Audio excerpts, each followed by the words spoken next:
O estado de Goiás é um dos grandes celeiros do agronegócio brasileiro e o programa Ouro Branco continua sua jornada por essas terras de relevo caracterizado por planaltos, chapadas e serras na maior parte, no coração do Brasil, onde a vegetação predominante é composta pelo cerrado.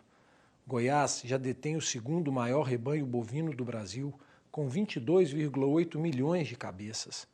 Na produção de leite, o estado permanece como o quarto maior produtor do país, mas se depender da vontade dos produtores rurais, essa produção não vai parar de crescer, seja nas fazendas mais tecnificadas ou na simplicidade da produção de queijos artesanais.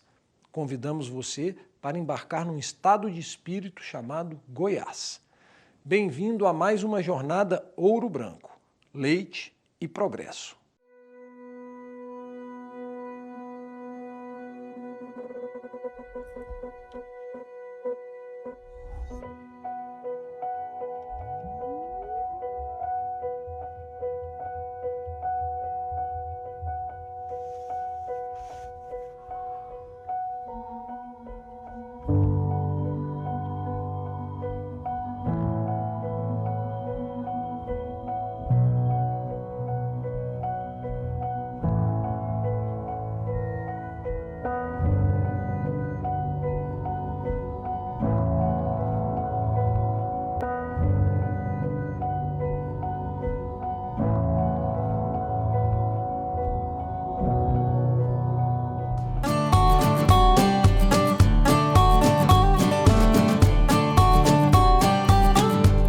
Aqui na Agrogir, a gente encontra um modelo de pecuária leiteira moderno, numa propriedade de apenas 14 alqueires. Eles produzem muito leite e genética, reaproveitando os dejetos para poder adubar as pastagens.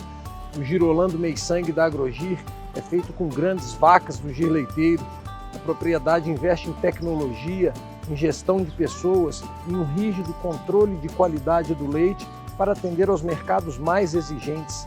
Apesar de pouco tempo no mercado, a Agrogir cresceu exponencialmente e agora se prepara para inaugurar a próxima etapa do projeto. E nós vamos conhecer essa história agora.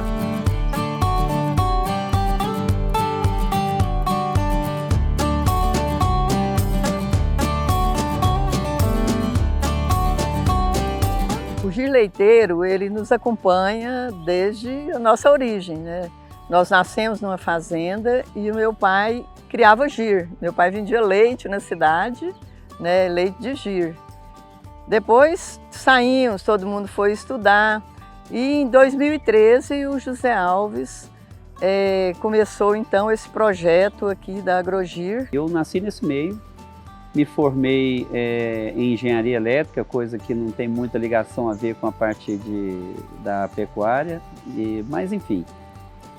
Trabalhei um tempo bastante longo como empresário na área de geração de energia elétrica. Hoje nós temos nosso grupo que tem unidade geradora de energia elétrica, que é onde eu comecei como empresário.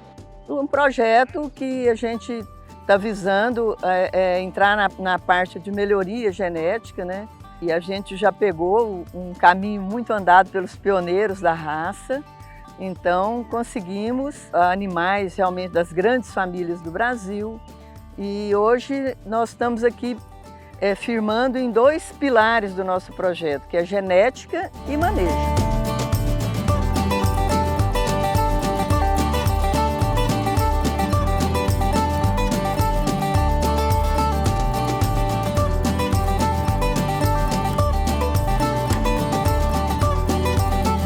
Eu morei aqui em Orizona um tempo grande, né, durante 4 anos na minha infância. E essa região é uma região que eu sempre gostei bastante, né, apesar de ter ficado afastado daqui por um tempo longo.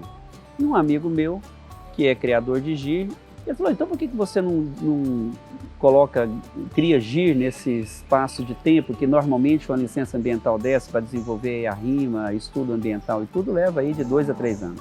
Confesso que na época até fiquei muito resistente em relação a isso, porque era um negócio que não tinha muito a ver com o meu negócio. Acabei abraçando o desafio, a ideia, selecionamos um gado que nós entendíamos que era o gado, era a genética ideal para poder aplicar e reproduzir o gado. O gir não ainda estava partindo para o meio sangue. E nisso a gente foi criando toda a estrutura. E engraçado que parecia que depois que eu comecei esse negócio, que eu já estava nesse negócio há anos, né? E acabei que isso me contagiou de uma forma positiva. E o manejo, que é fundamental, né? Você não pode tocar um projeto desse se você não tiver um bom manejo. Ele começa com investimento em tecnologia, né? Com a formação de equipe, que eu acho isso fundamental. Você preparar a sua equipe, né? E uma equipe que realmente ela esteja envolvida, né? São pessoas que a gente sabe que é envolvida no projeto. Graças à oportunidade que a Agrogir nos dá, a gente hoje sim, a gente tem muito preparo, que se for para a gente fazer qualquer coisa aqui, se a casa eles não tiver, a gente consegue sim fazer.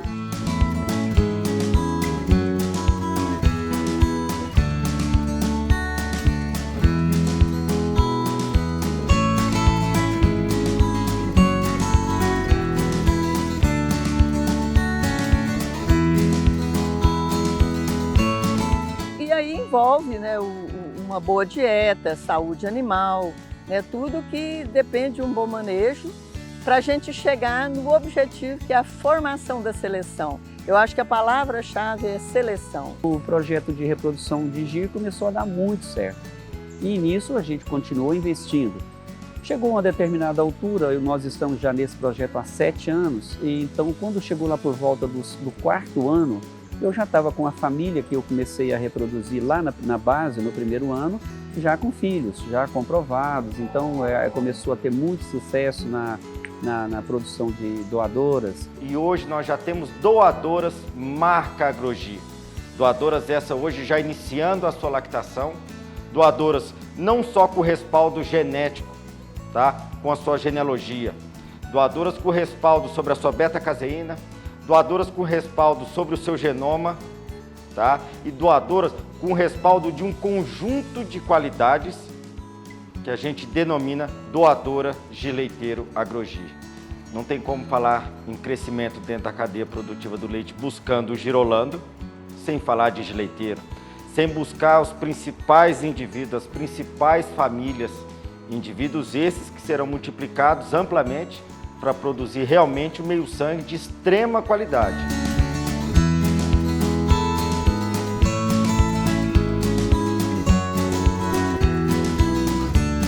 Estou num momento que eu falei, olha, agora, para considerar que esse gado realmente, né, são gados de capacidade reprodutiva de alta performance, eu vou ter que produzir o meio-sangue, que é o objetivo maior de você ter um plantel genético do gado gir, com esse padrão, com esse nível que a gente estava chegando. Erramos muito, aprendemos muito com o erro, isso nos custou muito para poder chegar no ponto que nós chegamos. Sabe aqueles projetos ambiciosos, aqueles projetos que toda assessoria tem vontade, tem gana de ter na sua cartela de clientes? É exatamente o projeto da Agrogir. Projeto de um empreendedor, de uma pessoa que eu falo que é como uma águia, Sr. José Alves, junto com a frente toda de trabalho, Dona Cecília, Vitor, enfim, todas as pessoas envolvidas nesse projeto. Um sonho com uma realidade hoje. Uma realidade onde nós pensamos realmente uma genética Gir Leiteiro diferenciada, baseada em grandes famílias, como já mencionamos, e hoje nós estamos em outro estágio. Esse estágio é de multiplicar massivamente essa genética de qualidade para justamente fornecer ao mercado uma quantidade com uma qualidade diferenciada. Nós vamos ter essa unidade como base genética, nós vamos ter a parte lá de cima desses 2.500 hectares com 5.000 unidades de receptoras para poder fazer um plantel de meio-sangue utilizando o melhor que nós temos aqui em genética. Dessas 5.000 cabeças que nós vamos trabalhar nessa primeira etapa, nós queremos criar uma unidade de leite no 3º ano, que é o período onde esse gado começa, que nós estamos transferindo agora, começa a parir. A partir daí eu já tenho que ter implantado a 3ª unidade, que é a unidade de leite. Então nós vamos ter separado por unidade genética, recria e leite. Então nós vamos fazer aí a primeira unidade, a intenção e o projeto já está pronto para 50.000 litros. O interesse e o objetivo é que nós consigamos, se tivermos sucesso nesse projeto, que está muito bem elaborado, está sendo muito bem trabalhado, se os números atingirem o resultado que nós esperamos, a intenção é ficar daí em diante fazendo unidades de 50.000.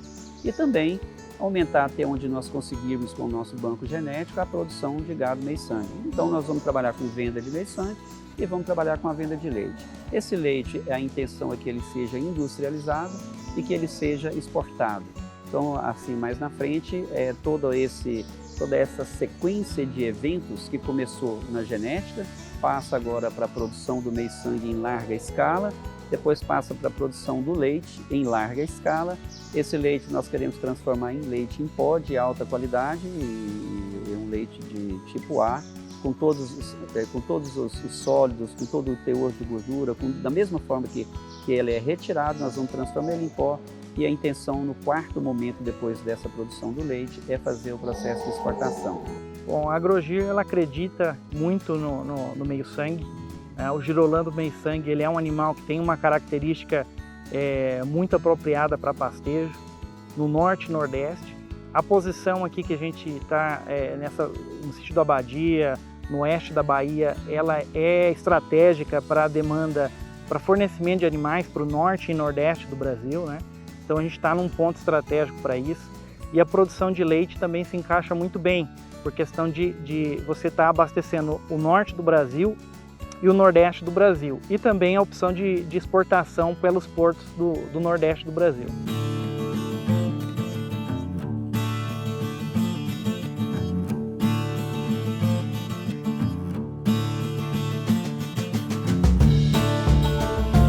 Nessa vida aqui, todos nós temos um propósito, né? E a pessoa que lida com o gado de leite, que fornece isso para a população, está fornecendo alimento de qualidade, né? Que a gente procura muito primar pela saúde animal e oferecer alimento de qualidade. Acho que o maior propósito é justamente esse. Então a intenção nossa é que a gente transponha esse limite aí internacional para que a gente consiga também exportar tanto o gado em pé no futuro médio prazo quanto o leite. Eu quero com 5 anos estar exportando gado em pé. E o leite, obviamente, eu quero antes. Muito feliz, estou muito satisfeito pela oportunidade que eles me deram, né, e continuam me dando. Aqui eu estou crescendo, eu, José Carlos, cresci muito aqui dentro da Agrogir, como pessoa e como profissional. E vejo que o futuro da Agrogir vai ser brilhante. E assim, o destino acabou me empurrando para esse meio novamente. E graças a Deus é um projeto que eu gosto. Essa fazenda é uma fazenda próxima de Goiânia, que toda semana eu estou aqui. Para mim, um dos melhores dias da semana é o dia que eu venho para cá, porque aí é onde eu me envolvo com as coisas da fazenda e tudo. E aí já entro no meu final de semana de cabeça mais fresca. Trabalho, né? Eu acho que você não pode parar de trabalhar, né? Trabalhar e ser feliz. Eu acho que a gente tem que ter o bom humor, gostar do que faz, né? Conviver com pessoas que te faz bem, né? Eu acho que é tudo isso. Eu me sinto muito bem, né? E agradeço muito a Deus a saúde que eu tenho e acho que ainda vou conseguir trabalhar por muitos anos ainda com o Gir Leiteiro.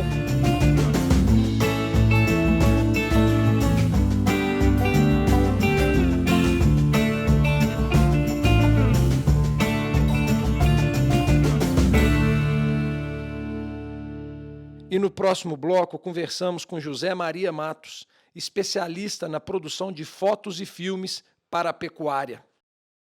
O pecuarista, além de produzir grandes animais, ele precisa se preocupar com a apresentação desses produtos ao mercado. Uma das formas de agregar valor é com a produção de fotos e filmes. O programa Ouro Branco conversa com um dos precursores nesse mercado, um dos personagens mais marcantes da pecuária seletiva brasileira.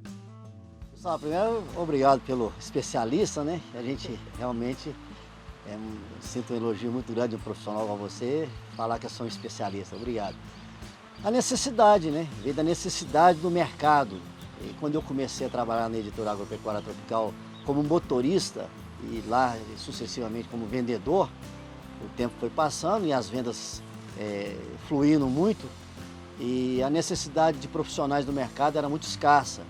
Na época que eu comecei, o Nelore estava em ebulição de uma forma muito forte, né? E as raças europeias naquela época também estavam num auge total. Então não existia profissionais na época. Então eu fui obrigado, eu não fui por livre e espontânea vontade, eu fui obrigado a pegar uma máquina e executar o trabalho que eu havia executado anteriormente, que era as vendas. Então hoje a gente praticamente vão se tornar aí 20 anos, né? Já acho que já passou 20 anos que eu estou no mercado de fotografia e filmagem. A filmagem veio por necessidade, já lá em 2002, quando nós fotografávamos e as grandes doadoras do mercado exigiam já, né, nos seus telões a necessidade de ter a filmagem.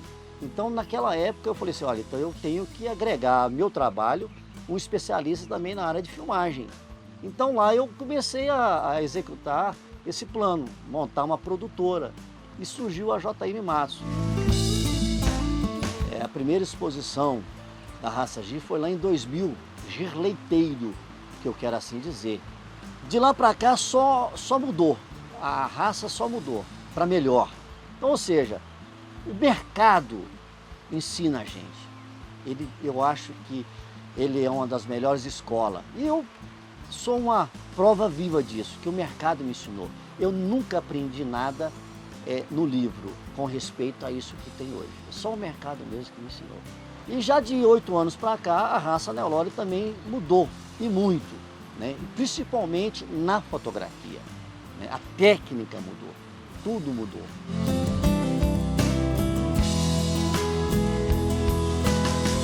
O leilão virtual, lá na minha época, que eu comecei com a produtora, eu falava, isso aqui é o futuro, não tem volta.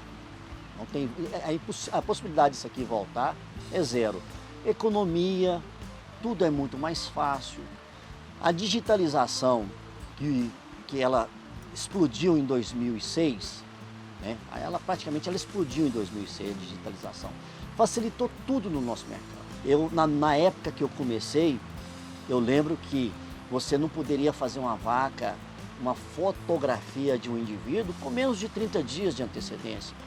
A probabilidade dela sair no catálogo era zero, porque as agências de publicidade exigiam que a gente trabalhasse em cromo. E surgiu a primeira máquina fotográfica em parceria Kodak e Nikon. Eu fui um dos primeiros a aderir a essa revolução. E hoje nós estamos aí. Nós estamos aqui, podemos estar falando aqui, mas podemos estar saindo ao mundo todo. Nós estamos na AgroGir. Aqui você vê a importância da interatividade do proprietário para os profissionais que estamos aqui. Total liberdade para conversar com os profissionais que estão ao meu redor. Local de filmagem feito adequadamente para esse objetivo. Tá? Então isso é a coisa mais importante do mundo para nós que fazemos filmagem e fotografia para leilões virtuais. A integração, nós mudamos esse conceito. Hoje sim, hoje o pecuarista ele está atento muito a isso. Por quê? Isso prova que o virtual mudou o conceito dele. Ele já se preocupa com o fundo, ele já se preocupa com a cerca, ele já se preocupa com o local. Ou seja, isso é interatividade. O que era nós, há 20 anos atrás, com fornecimento de genética, que eu digo, touros vivos.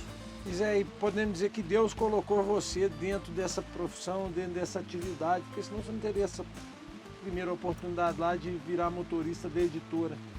Se sente realizado, Zé? Ô, Gustavo, a primeira coisa é a humildade. Né? Você tem que ser humilde, de sair do empresário e ser um motorista. Então, aí é foda. Aí é foda, né?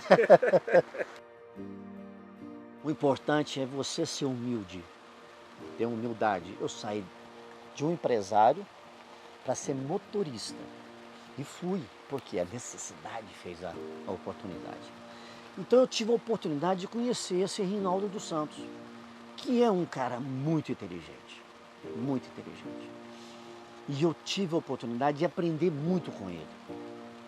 Então, com isso, eu estou aqui hoje, por ter essa oportunidade de Deus me abençoar, sempre, nos caminhos que eu trilho. O que você traz de mais gratificante dessa história toda? Gustavo, boa pergunta, gostei muito. Dessa história toda, o mais gratificante foi conhecer meu sogro. E a filha dele, é lógico. Essa família que hoje eu tenho, que é a Ana Kira, minha esposa, e meus 2 meninos. E amigo, fez amigos, Zé? Ave Maria! Aí! Isso é a melhor coisa. Essa é a área que mais me deu as amizades sinceras, verdadeiras. É essa área. Os tratadores, atenção a eles. Esse é o ouro da sua mão. Com eles você tem o mundo. O pecuarista, ele tem o seu dom lá, ele fez aquilo você vai transformar. Mas a lida diária é com eles. Eles é a importância, a humildade junto a esses povos.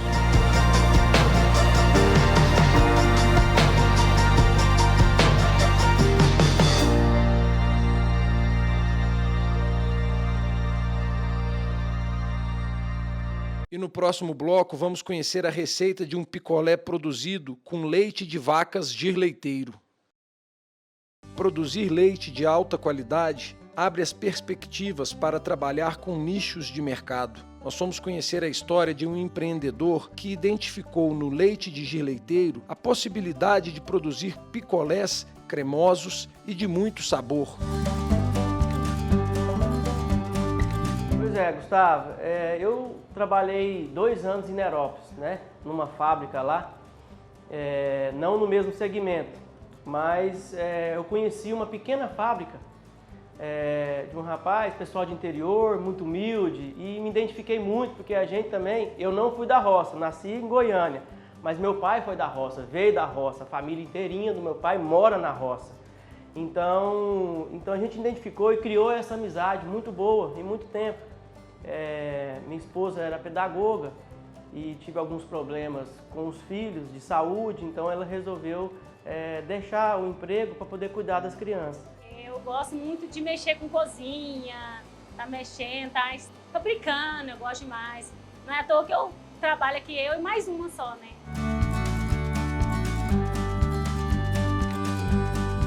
Eu comecei a aprimorar essa ideia, queria pegar os picolés dele para revender aqui em Goiânia. Como é Nerópolis, era muito barato, então dava uma lucratividade boa, a gente pensou. Então, só que o rapaz, como era muito pequeno, não dava conta de me atender. E ele me deu a ideia de me ajudar.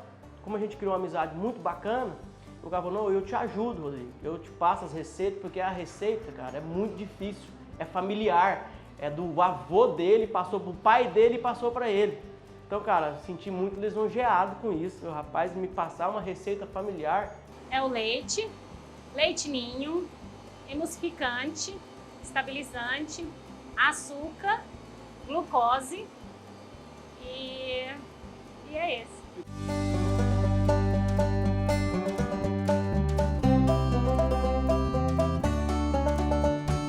Nós compramos as máquinas tudo usada por causa da questão financeira, então tinha que diminuir muito o custo. Então a gente produzia em torno assim de 500 picolé por dia ou menos que isso, porque as fábricas, as máquinas eram mais velhinhas, então ela não aguentava muito e a gente também não tinha consumo para isso. Então a gente fabricava de pouco em pouco. Então a gente começou devagarzinho, fizemos as obras e finalmente inauguramos a sorveteria com os picolés e foi assim muito bacana. Então eu abri um grupo no WhatsApp para poder perguntar da qualidade, porque a pessoa ficava sem graça de falar o que estava ruim. Então eu pedi isso para poder falar cada um de cada sabor, que é onde a gente viu que alguns estavam muito deficientes, muito ruins para o nosso cliente, né? E a gente buscou soluções melhores, marcas de produtos, matérias-primas melhores, foi de São Paulo inclusive, para a gente poder melhorar a nossa qualidade. A vaca Gir Girolando é uma vaca, ainda mais as vacas de primeira linha dele, de genética excelente, ela tem um percentual de gordura muito maior do que as outras. Então a concentração, a consistência no meu produto final é muito melhor.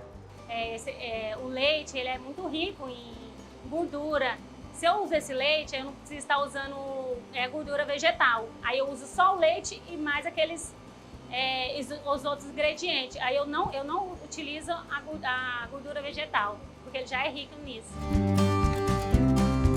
A matéria-prima principal de um picolé e de um sorvete chama-se o leite. Nós já estamos ampliando a fábrica, já aumentei 2 vezes. Eu comecei pequena, sou pequeno, mas já aumentei o meu maquinário em dentro de menos de 2 anos, já estou aumentando mais ainda. Tenho que o mercado está muito grande, a competição é muito grande, mas quando o produto é bom e o mercado tem aceitação, isso só faz a gente deslanchar e crescer. Então hoje a gente fabrica quase 2.000 picolé dia. Então aumentou assim muito, né? Graças a Deus. 32 sabores. E vamos colocar mais, se Deus quiser.